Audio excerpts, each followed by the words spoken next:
The alarm screamed at 6:30 a.m., but Marcus felt like he'd been awake for hours. His body ached despite 8 hours in bed, his mind already racing through the day's meetings before his feet hit the floor. At 34, he looked older than his father had at 40, dark circles etched permanently under his eyes, shoulders perpetually hunched from hunching over screens. He stumbled to the bathroom mirror and winced. The face staring back belonged to someone who'd tried everything: keto, intermittent fasting, CrossFit, meditation apps, sleep trackers. His phone buzzed with another fitness notification. "You missed your step goal yesterday." The irony wasn't lost on him. He'd spent 2 hours at the gym, but felt more exhausted than ever. Marcus worked in downtown Chicago, managing supply chains for a logistics company. The open office buzzed with artificial energy, fluorescent lights, coffee machines grinding constantly, keyboards clicking in a chaotic symphony. His desk faced a window, but he rarely noticed the changing seasons anymore. "Rough night again?" asked Jennifer, his cubicle neighbor, noticing him rubbing his temples. "Yeah, same old story. I don't get it. I'm doing everything right, but I feel like I'm falling apart." Jennifer nodded sympathetically, then returned to her own screen. Everyone felt it, but no one talked about it. The collective exhaustion had become background noise.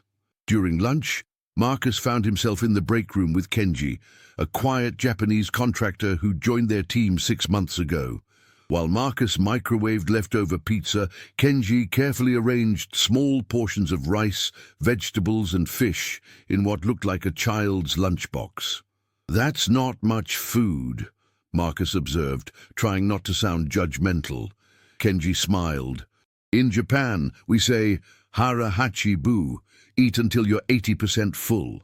This bowl," he gestured to a simple ceramic container, "belonged to my grandmother. She lived to 96, worked in her garden until the end." Marcus stared at the tiny portions that somehow looked complete, satisfying. His own lunch, a massive slice of reheated pizza, suddenly felt like armor against hunger rather than nourishment. "How do you have energy for work eating so little?" "Maybe the question is backwards," Kenji said gently, closing his lunchbox with deliberate care. "Maybe we ask, why do we need so much food to feel satisfied?" That afternoon, Marcus caught himself thinking about the small ceramic bowl.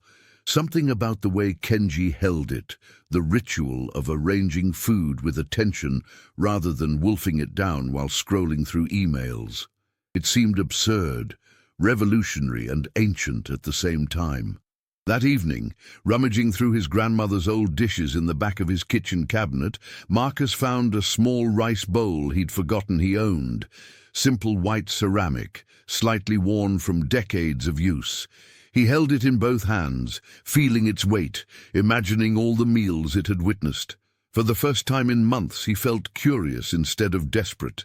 Word count, Part 1, 492. If you've ever felt tired, even after a full night of sleep, or frustrated with diets that don't last, tell us in the comments which part of this story feels familiar, and stay with us for the next chapters. Marcus spent the weekend researching Japanese eating habits, falling down internet rabbit holes about blue zones and longevity. What struck him wasn't the exotic superfoods or complex rituals, but the simplicity. Small portions, slow eating, minimal processing. It contradicted everything he'd learned about fueling his workouts and hitting macros. Monday morning, he decided to experiment. Instead of his usual protein shake and energy bar, he filled his grandmother's rice bowl with oatmeal, adding a small portion of berries and nuts. The bowl looked half empty compared to his normal breakfast portions, but he ate slowly, actually tasting each bite. "You're eating baby food now," his roommate Dave joked, grabbing a massive protein smoothie from the fridge. "Just trying something different." "Man, you've tried everything. Remember the keto phase? You were miserable for weeks." Dave wasn't wrong. Marcus had a graveyard of abandoned diet plans, each promising to be the one. But this felt different, less like restriction, more like attention. At work, he started noticing Kenji's other habits. The man took actual breaks, stepping outside for 5 minutes every few hours. He kept his desk minimal, just essential items arranged with care. During meetings, while others frantically typed notes, Kenji listened with his hands folded, occasionally writing a single, thoughtful line. "How do you stay so calm during these chaos sessions?" Marcus asked after a particularly stressful client call.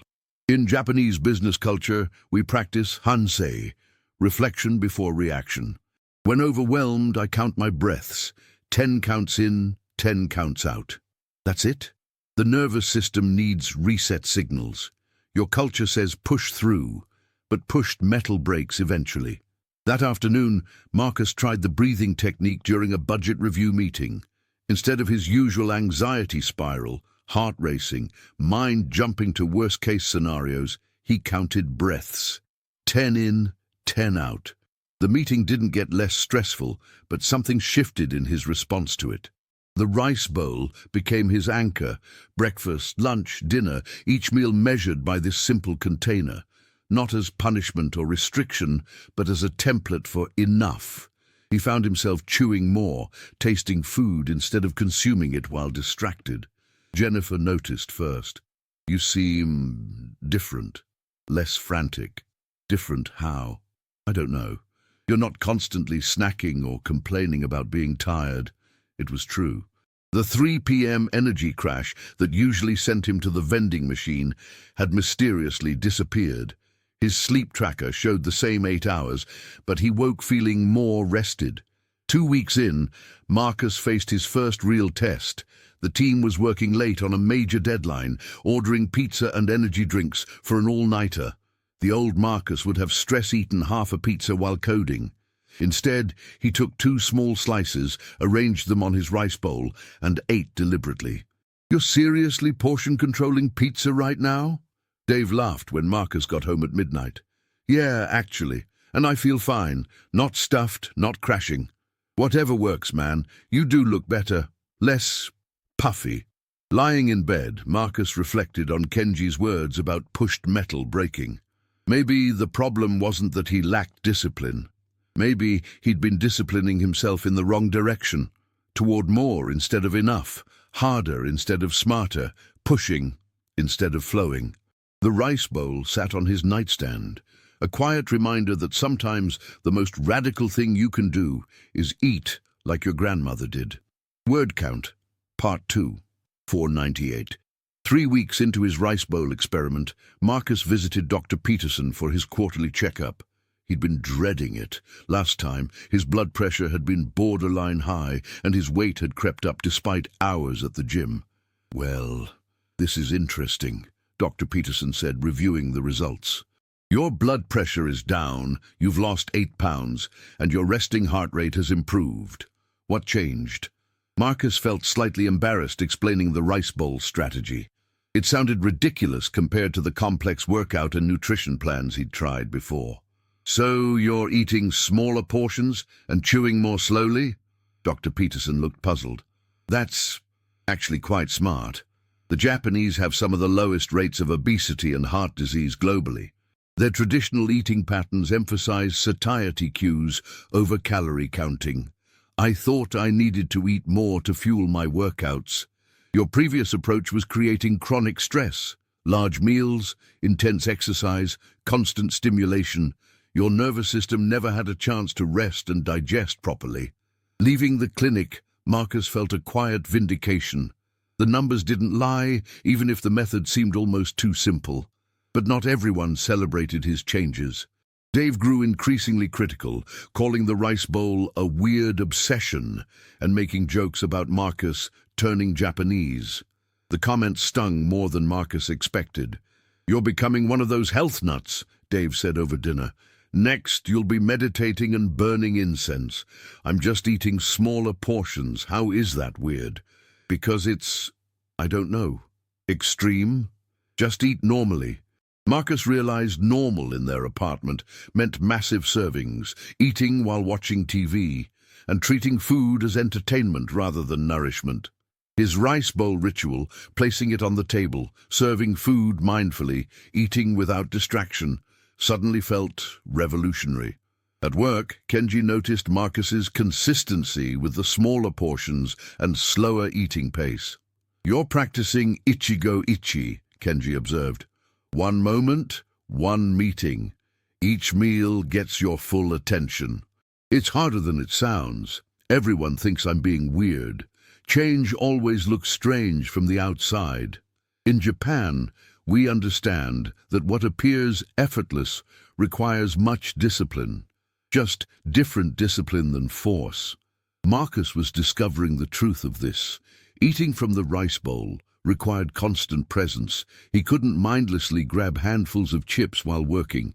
Each meal demanded intention. How much food, what combinations, eating slowly enough to recognize satisfaction. The physical changes were becoming obvious. His clothes fit better, his energy was more stable, and he'd stopped carrying antacids everywhere. But the psychological shift felt even more significant. Food had become fuel and pleasure rather than anxiety management or boredom relief. Jennifer approached him during lunch, watching him eat a carefully arranged portion from his grandmother's bowl. "Can I ask you something? I've been watching how you eat now, and I'm curious. Are you still enjoying food? Actually, more than before. When you eat slowly, you taste everything. This rice bowl forces me to make each bite count. I've been thinking about my own eating habits. I basically inhale lunch while answering emails. No wonder I'm always hungry an hour later." Marcus offered to show her some of the Japanese principles Kenji had shared. The idea of eating to 80% fullness, arranging food with care, treating meals as brief meditations rather than pit stops. That evening, he called his mother and told her about finding his grandmother's rice bowl. Oh, honey, she used that bowl every day. Even when we'd visit and I'd make huge family dinners, she'd serve herself small portions and eat so slowly we'd finish before she was halfway done. But she never seemed to want more, always said she felt perfectly satisfied. For the first time, Marcus understood that his grandmother's longevity might not have been genetic luck, but the result of thousands of small, intentional choices. Word count. Part 3, 498. Would you rather force yourself with willpower or redesign your environment and habits like this character is learning to do? Comment which path makes more sense to you, and share this episode with someone who needs a gentler approach to change. 6 weeks into his rice bowl routine, Marcus faced his biggest test yet. The company was sending him to San Francisco for a week-long conference. Business dinners, networking events, hotel rooms, and disrupted schedules. The old Marcus would have used travel as an excuse to abandon all healthy habits, returning home bloated and exhausted. This time, he packed his grandmother's rice bowl. "You're bringing dishes on a business trip?" Dave shook his head. "That's next-level neurotic. It's one small bowl, and it's been working." "Whatever, man, just don't embarrass the company with your weird food rituals." The first challenge came at the airport. Instead of grabbing a massive sandwich and chips, Marcus found a sushi place and ordered a small combination plate. Using his rice bowl as a portion guide, he ate half the meal slowly, saving the rest for later. Fellow travelers wolfed down oversized meals while scrolling phones. Marcus ate deliberately, tasting each bite. The conference hotel featured endless buffets and networking receptions with heavy appetizers. Marcus watched colleagues pile plates high with rich foods, then complain about feeling sluggish during afternoon sessions. Using his rice bowl principle, he selected small portions of diverse foods, eating slowly while actually engaging in conversations rather than mindless consumption. "You eat like a bird," observed Sarah, a colleague from the Seattle office. "How do you have energy for these marathon days?" "I feel more energetic eating less, actually. When I used to overeat at conferences, I'd crash by 3 p.m. Interesting. I'm usually ready for a nap after these lunch spreads." By day 3, Marcus noticed other changes. While colleagues complained about disrupted sleep in hotel beds, he was sleeping better than at home. The combination of smaller meals, mindful eating, and steady energy levels seemed to support his circadian rhythm even in an unfamiliar environment. Kenji had mentioned another Japanese concept, kaizen, continuous small improvement. Marcus realized he wasn't just practicing portion control, he was redesigning his relationship with food, stress, and self-discipline. The breakthrough moment came during a stressful client presentation. Marcus felt the familiar anxiety rising, heart racing, mind spiraling through worst-case scenarios. Instead of reaching for caffeine or stress eating afterwards, he excused himself for 5 minutes and practiced the breathing technique Kenji had taught him. 10 counts in, 10 counts out. When he returned to the conference room, his mind was clear, his presence calm. The presentation went better than expected. That evening, he video-called his mother. "You look different," she said immediately. "Clearer. Are you losing weight?" "Some, but it's more than that. I'm eating differently, using Grandma's rice bowl for every meal." His mother's eyes softened. She always said that bowl taught her the difference between hungry and greedy. "Enough is enough," she'd say. I'm starting to understand what she meant. Flying home, Marcus reflected on the week. He'd maintained his eating routine without feeling deprived or obsessive. The rice bowl had become a tool for presence, not restriction. Each meal was an opportunity to practice attention and gratitude rather than anxiety management. Dave was waiting with takeout when Marcus got home. "How was the trip? Please tell me you didn't actually use that bowl at business dinners." "Actually, I did, and it was fine. Better than fine." Marcus unpacked the rice bowl, washing it carefully before placing it back on the kitchen counter. 7 weeks ago, it had been a forgotten piece of ceramic in a cabinet.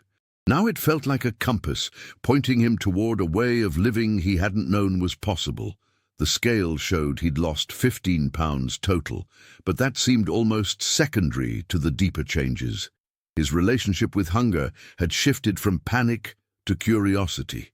Food had transformed from entertainment to nourishment, and perhaps most importantly, he'd discovered that discipline could be gentle instead of violent. Word count. Part 4, 498. 2 months into his rice bowl practice, Marcus had a revelation that changed everything. It happened during a Saturday morning when Dave was making his usual enormous breakfast, pancakes, bacon, hash browns, orange juice, while complaining about his energy crashes and weight gain. "I don't get it," Dave said, piling food onto his plate. "I work out 4 times a week, but I can't lose weight. Maybe I need to go harder at the gym." Marcus watched his roommate eat while scrolling through his phone, consuming massive amounts of food without tasting any of it. The meal disappeared in less than 10 minutes, leaving Dave immediately searching the kitchen for more. That's when it hit Marcus. The rice bowl had never been about portion control. It was about presence. For years, he'd treated his body like a machine that needed fuel optimization and maximum performance output. He'd counted calories, tracked macros, and pushed through exhaustion, because he'd been taught that discipline meant suffering. But the rice bowl had taught him something entirely different. Every meal with his grandmother's bowl required presence. He couldn't eat mindlessly while working or watching TV. The small size demanded attention to satisfaction cues. He couldn't rush through meals. The limited portion made him slow down and taste each bite. He couldn't eat emotionally. The ritual of serving food mindfully created a pause between feeling and reaction. The rice bowl hadn't changed his willpower, it had changed his environment. Instead of fighting his habits with force, he'd redesigned his relationship with food using ancient wisdom about human nature. Marcus called Kenji that afternoon. "I think I understand something about Japanese culture that I missed before. It's not about discipline in the way Americans think about it, is it?" "What do you mean?" "We think discipline means forcing ourselves to suffer, but your approach is about designing life so the right choice becomes the natural choice." Kenji was quiet for a moment. "Yes, this is Seikatsu no Chie, life wisdom. We arrange environment to support human nature, not fight against it. The rice bowl teaches your body to recognize enough instead of forcing your mind to calculate less." That evening, Marcus looked around his apartment with new eyes. Everything in his environment had been unconsciously designed to promote overconsumption and distraction. Large plates that made normal portions look small, a couch positioned for eating while watching screens, cabinets stocked with processed snacks that triggered endless craving cycles. He started making small changes. He put away the oversized dinner plates, keeping only smaller ones visible. He moved his phone charger to another room so he couldn't scroll during meals. He rearranged his kitchen so the rice bowl sat prominently on the counter, a visual reminder to eat with intention. The next week, Dr. Peterson called with updated blood work results. "Marcus, I have to ask, are you taking any medications or supplements I don't know about? Your metabolic markers have improved dramatically. Blood pressure, cholesterol, inflammatory markers, everything's moving in the right direction. Just the eating changes we talked about, smaller portions, slower pace. This is remarkable improvement for lifestyle changes alone. Whatever you're doing, keep it up." But the most significant change wasn't physical, it was psychological. Marcus realized he'd spent years trying to become someone with more willpower, more discipline, more capacity to suffer for results. The rice bowl had taught him to become someone who needed less willpower because his environment supported his well-being naturally. He thought about all the diet books, workout programs, and motivational content that promised to fix his lack of discipline. None of them had addressed the real issue. He'd been living in an environment designed to overwhelm his natural satiety signals and stress his nervous system. The rice bowl represented something revolutionary, disguised as something simple. The possibility that health wasn't about conquering your body, but about listening to it with enough care to understand what it actually needed. For the first time in years, Marcus felt like he was working with his biology instead of against it. Word count, Part 5, 499. 6 months later, Marcus stood in his kitchen preparing breakfast with movements that had become second nature. The rice bowl sat on his counter like an old friend, its simple ceramic surface worn smooth by daily use. The morning light streaming through his window caught the bowl's gentle curves, a small vessel that had quietly revolutionized his life.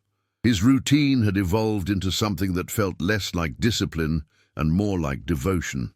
Each morning, he'd fill the bowl with oatmeal, berries, and nuts, eating slowly while his coffee cooled.